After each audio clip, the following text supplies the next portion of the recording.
My sister didn't introduce me to her fiancé's billionaire father. She dragged me across that Charleston gala, like I was an apology in heels, laughed, and said, "This is the quiet one." My mother smiled beside her. "We don't really brag about Maya," she added, like I was a dent in the family's silver. I tightened my hand around a glass of water so hard my fingers went numb. Then Walter Crane stopped smiling. He stared at me, not past me, at me.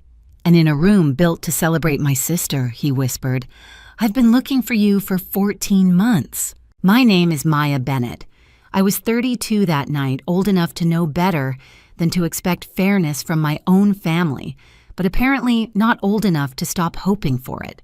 I worked in forensic financial analysis, which sounds colder than it feels. Mostly, I followed money when it tried to hide.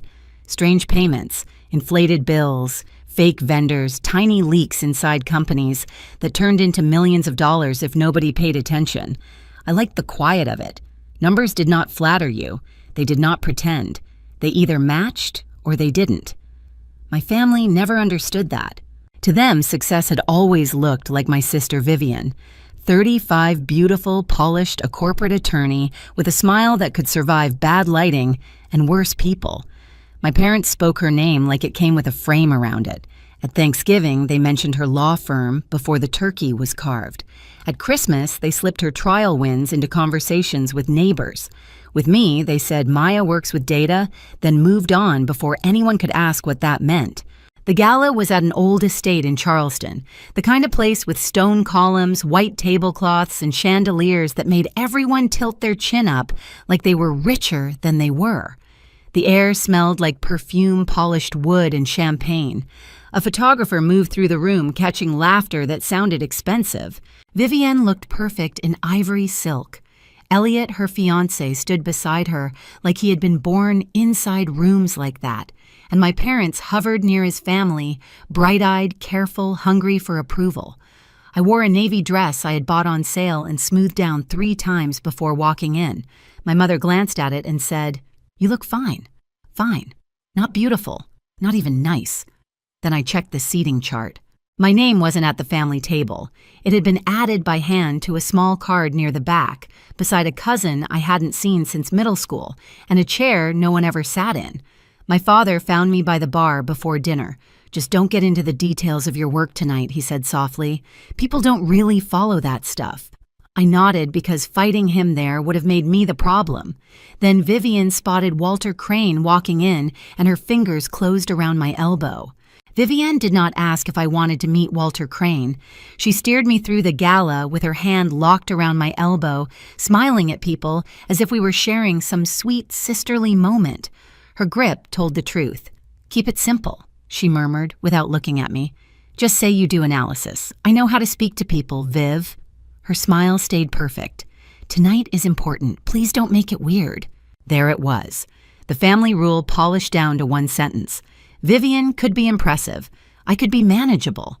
We passed a table where my mother was telling 2 guests about Vivian's firm, her Georgetown years, her upcoming wedding, the honeymoon she and Elliot were considering. My father stood beside her, nodding like he had invested in all of it personally. One woman glanced at me. "And what does your other daughter do?" My mother's eyes flicked to my face for half a second. "Oh, Maya works with numbers," she said, light and quick. "Very behind the scenes." Behind the scenes, like I was not a person, like I was a storage closet. Vivian tugged me forward before I could answer.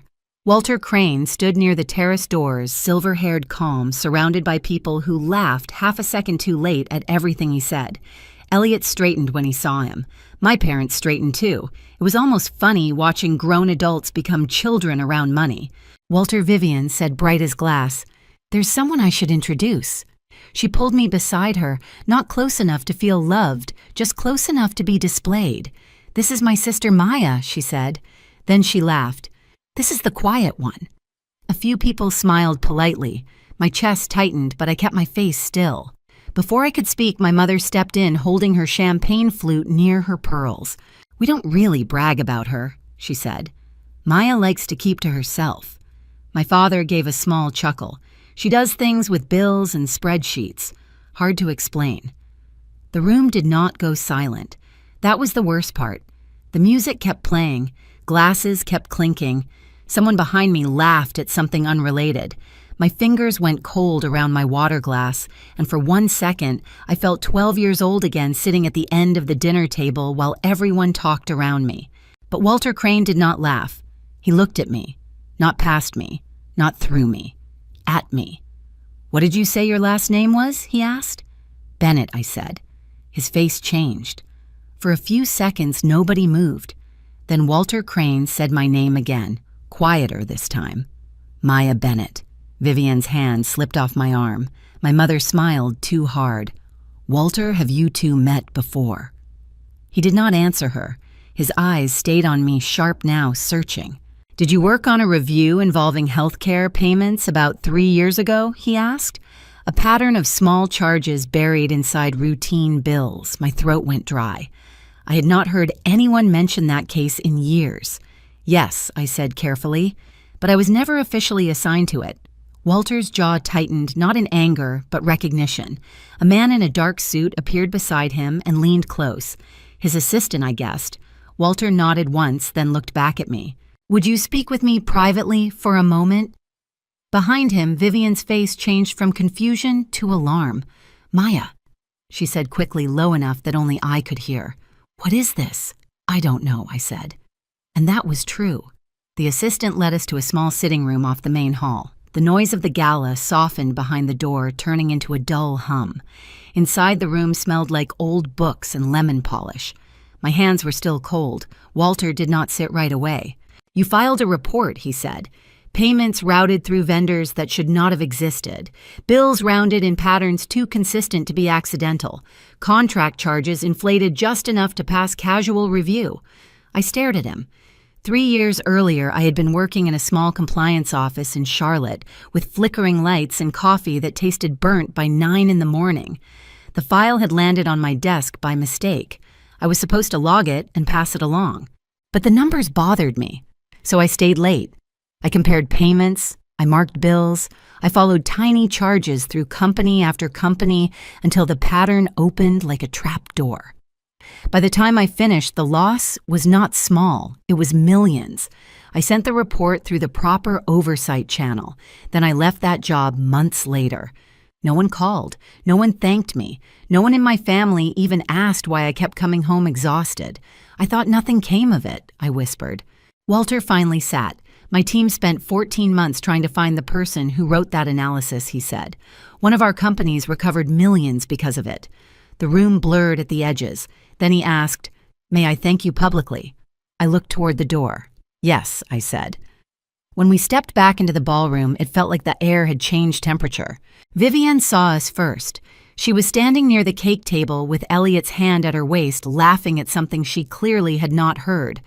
The second she noticed Walter beside me, her laugh stopped, but her mouth stayed in the shape of it. My mother looked from Walter to me.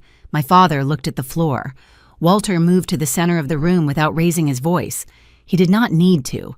Men like him did not chase attention. Attention came when they stood still long enough. "Excuse me," he said. The conversations thinned. Champagne glasses lowered. The photographer turned.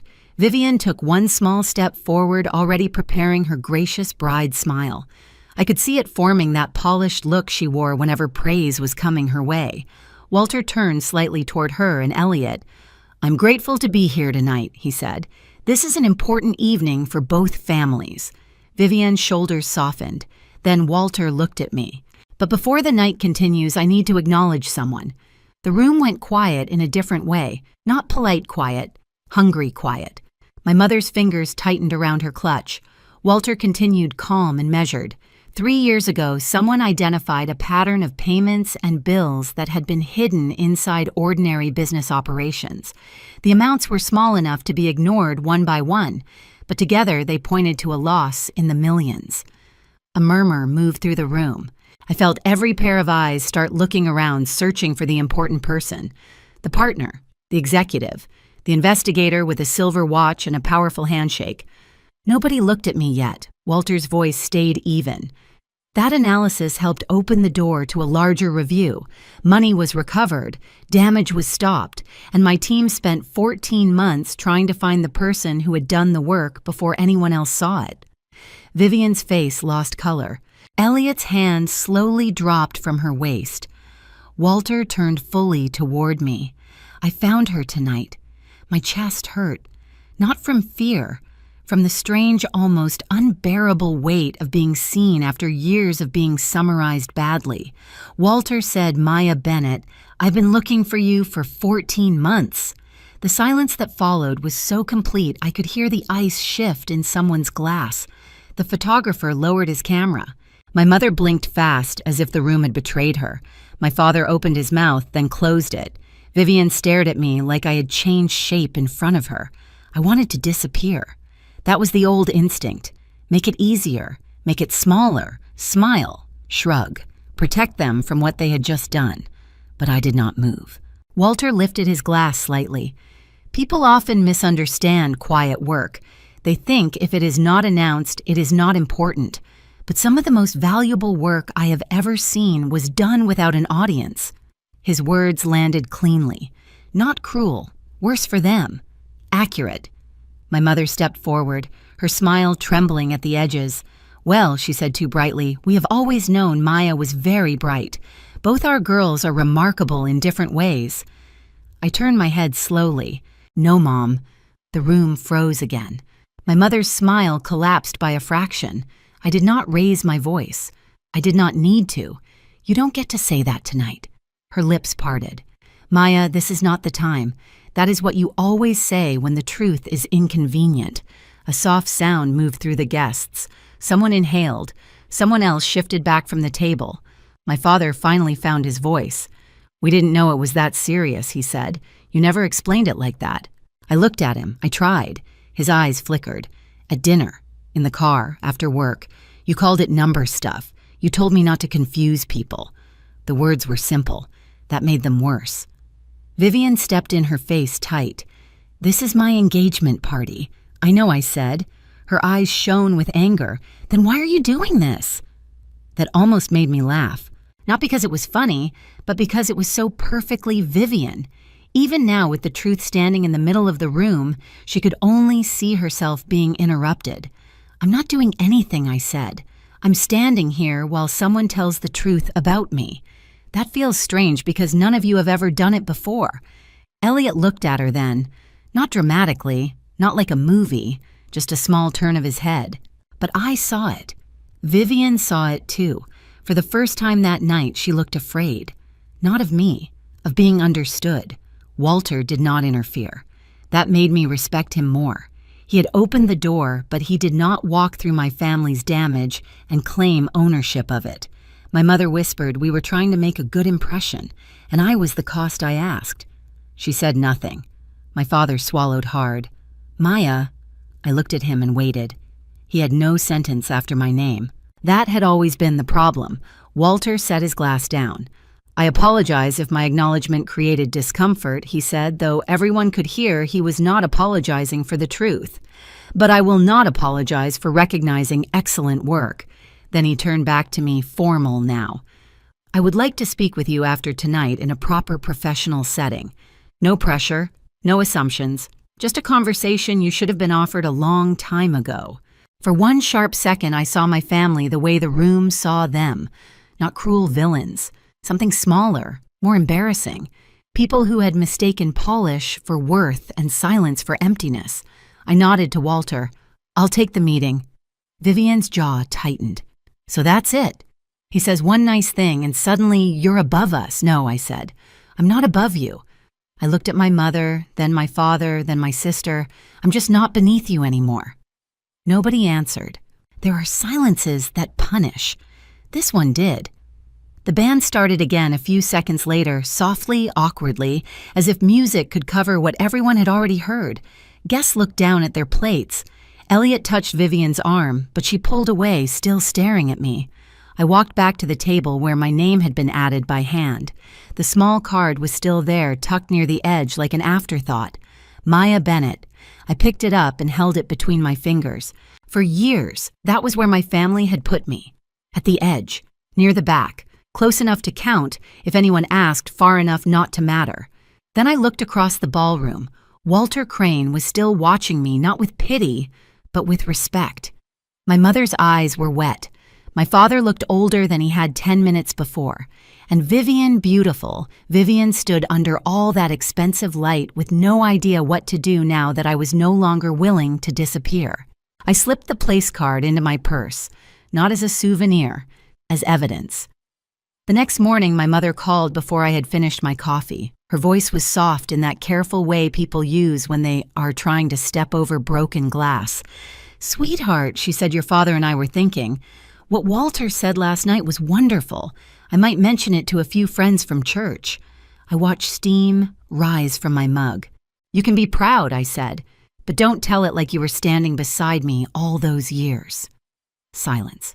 Then very quietly, "That's fair."